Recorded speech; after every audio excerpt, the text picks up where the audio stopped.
Welcome to the Dance Studio Empire podcast, a mix of business strategies, simple tips for studio growth and success, with a touch of inspiration, motivation, plus raw and honest conversations to ensure you are building your studio empire.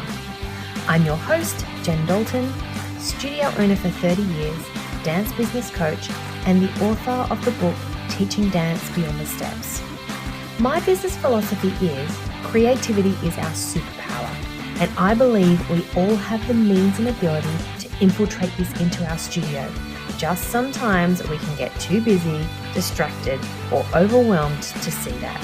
So that is exactly why I am here to help you. So if you are ready to master the art of creating demand, unravel the dance of numbers in your studio, and run your business to its full potential, then you are in the right place.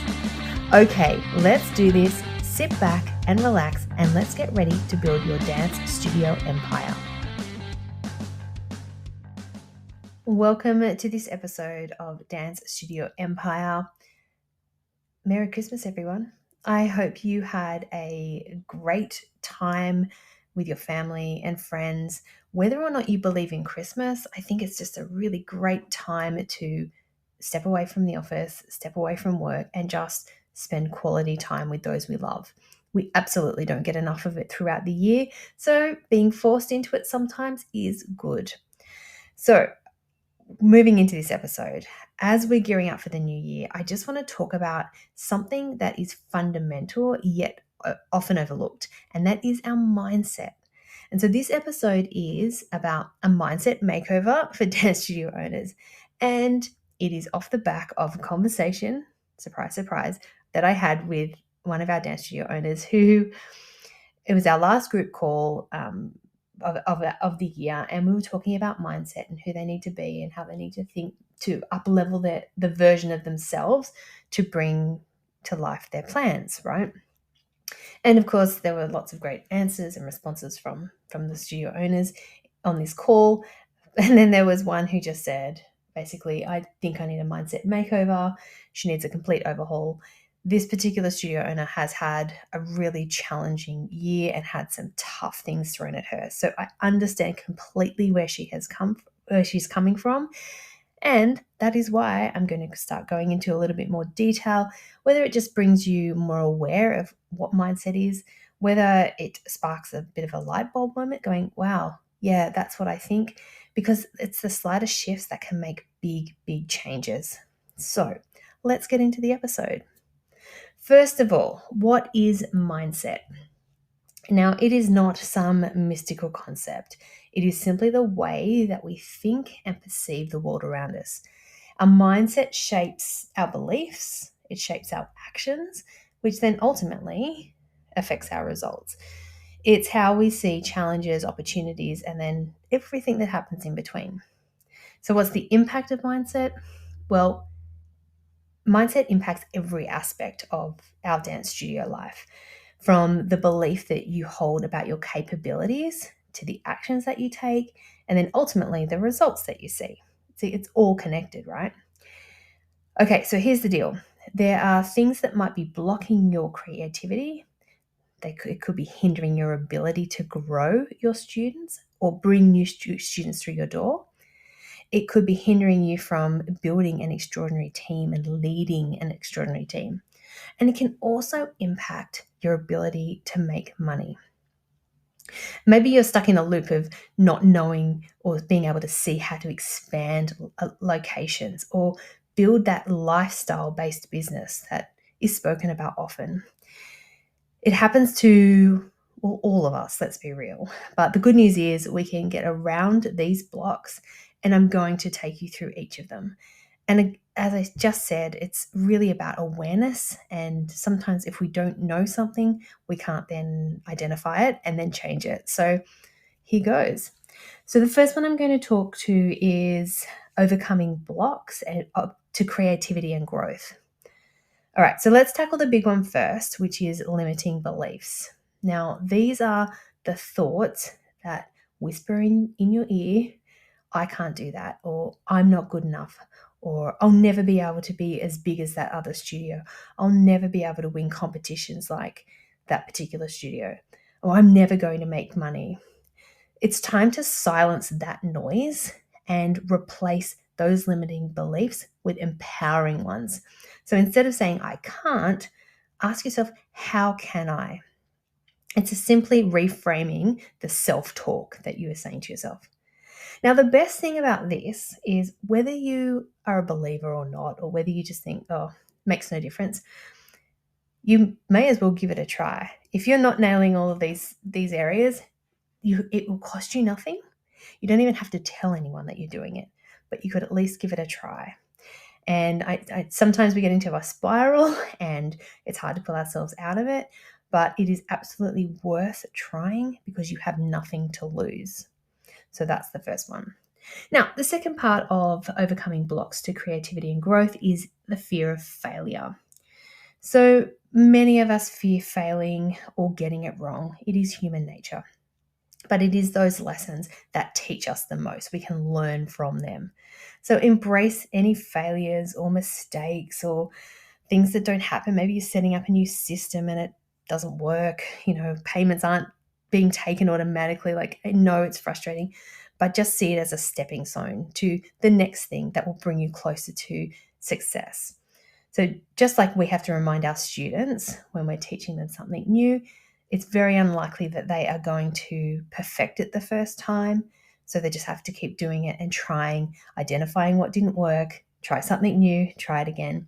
And that's the cycle we also have to take on board as well as studio owners. Okay, the next one is comparison trap. So remember, your journey is unique. So stop comparing yourself to others.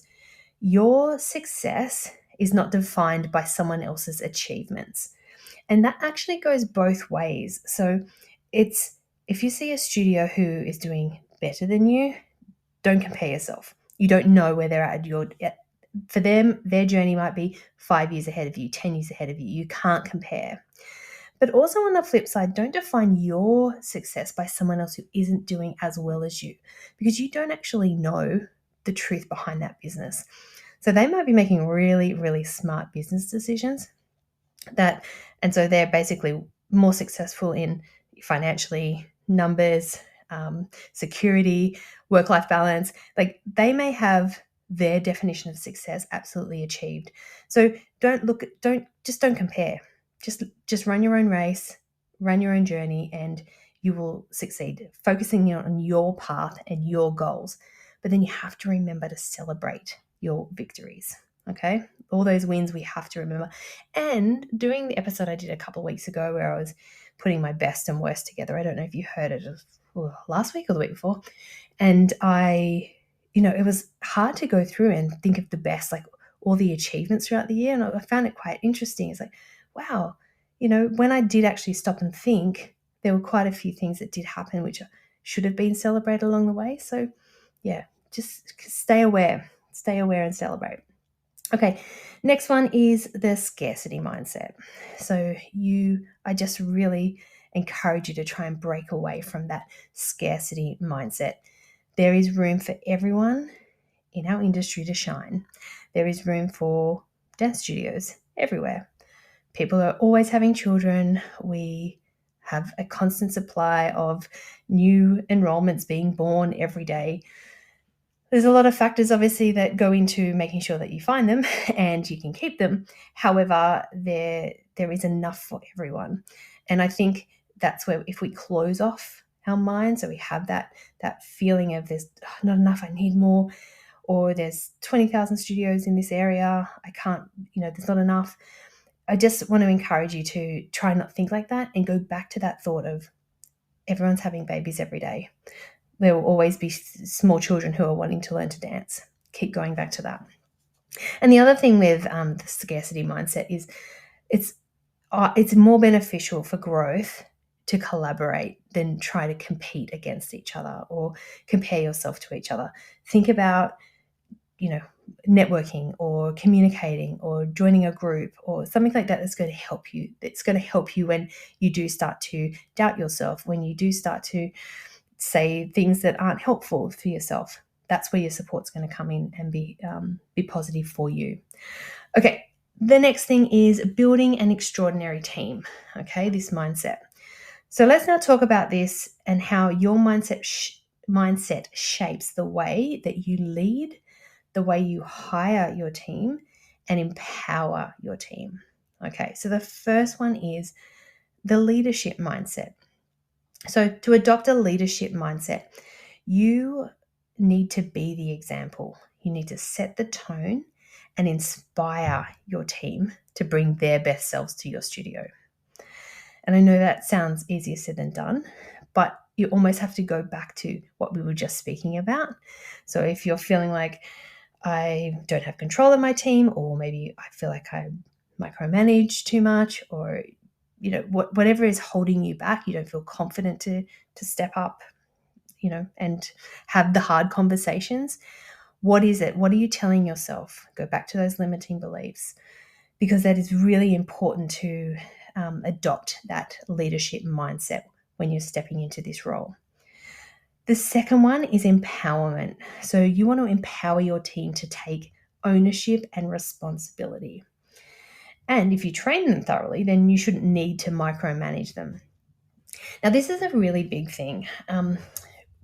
I know for myself, I've never had an issue with people coming in, like kids coming in, or even parents coming into the studio going, "Oh, we just love Miss so and so so much. She's so amazing." And I personally have never had a problem with that. In fact, I love it. I love that I didn't need to be that front person, or it had to always be about me. The fact that my team is stepping up to that and are being seen and loved over that benefits me as the studio owner. And so then I empower my team to, come with ideas, come with feedback. Open that the communication, that culture of open dialogue, because that's where the creativity flows. That's where the innovation flows. And honestly, they usually have better ideas than me. So I think it's really important. But sometimes we get stuck as studio owners, as the CEO, as trying to lead this ship, with the fact that, well, no, it should be about me because I'm in charge and I'm doing this. So try and remove that from your mind, and it will make your life so much more peaceful and save you half the work. I just wanted to let you know that spaces will be released for my Dance Studio Scaled Mastermind in 2024 very, very soon.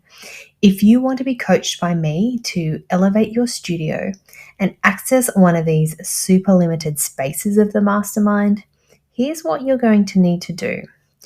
You need to be on the waitlist, which you can simply do by going to jendalton.com.au/waitlist to find out all the information you need. Or if you know that you're already really interested, introduce yourself to me by sliding into my DMs and sharing what you'd love to find out more about with Dance Studio Scaled for 2024. And I will simply send you the info. So again, the waitlist is jendalton.com.au/waitlist, and then slide into my DMs after and make yourself known. Now, let's get back to the episode. Okay, moving on. Number 3 is making money and expanding. So they sort of go hand in hand. So let's tackle the money talk. It's time to break free from that financial constraint and just envision a studio that not only sustains, but it thrives. Okay, so you don't want to just be covering costs. You want to be making money from it. You should. It is your job. You should be able to bring money home and go on holidays and buy cars and stuff like that. Put food on the table, whatever. Okay, so how do we get around that? The first thing is you really need to value your worth. Okay, so your expertise, your passion, and hard work are valuable. Don't shy away from charging what your studio is worth. Okay, remember, people invest in what they value.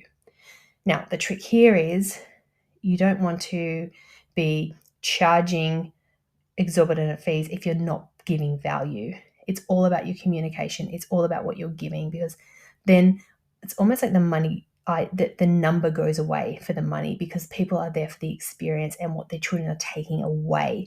So just remember that your hard work, that your passion is what they see, and that is what they are willing to pay. So you just have to be aware of what that is for you and what you and your studio is worth. Okay, next one is diversifying revenue streams.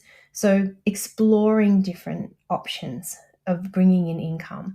So don't just close your eyes or put your tunnel vision on because, well, I offer classes and I do workshops and I offer merchandise.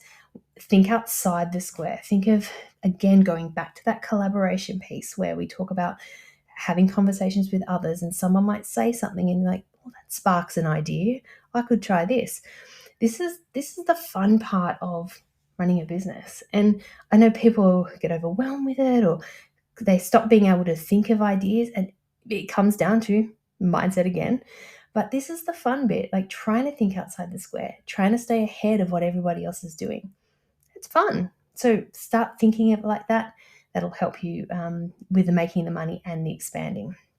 And then the next point is strategic expansion. So when it does come to the time when you want to expand locations, it can be scary because there is a lot of risk that you're putting out there. You are risking a lot of money. You are risking time. So I really encourage you to just think strategically. Okay, so have an understanding of the market and the area that you are wanting to open another location. Have a look for areas that are more untapped, and I really encourage you to let data guide these decisions. And you can find this out, I think, from your local council, to be honest. I think you can get some information on demographics and whether an area has young families or married couples with young families, or whether it's an older area with old people. So you definitely don't want to be opening there. Oh, unless you want to get into teaching old people at nursing homes, then go for it. That'd be good. But yeah, so really think about when it comes to expanding. Don't just go out on a whim. So I'm ready. Think strategically. And then you have no option but to win. Okay, and finally, the fourth one is building a lifestyle-based business. Now, I'm actually going to be going into more detail about what this looks like and what this means. But for now, let's just cover what an actual lifestyle business is and how your mindset can either trap you in a never-ending cycle, or it can set you on that path to freedom, or that balance that you are looking for, that lifestyle that you want to have with your business and your life. So the first one is delegation mindset. Now, you don't have to do it all. So embrace the power of delegation.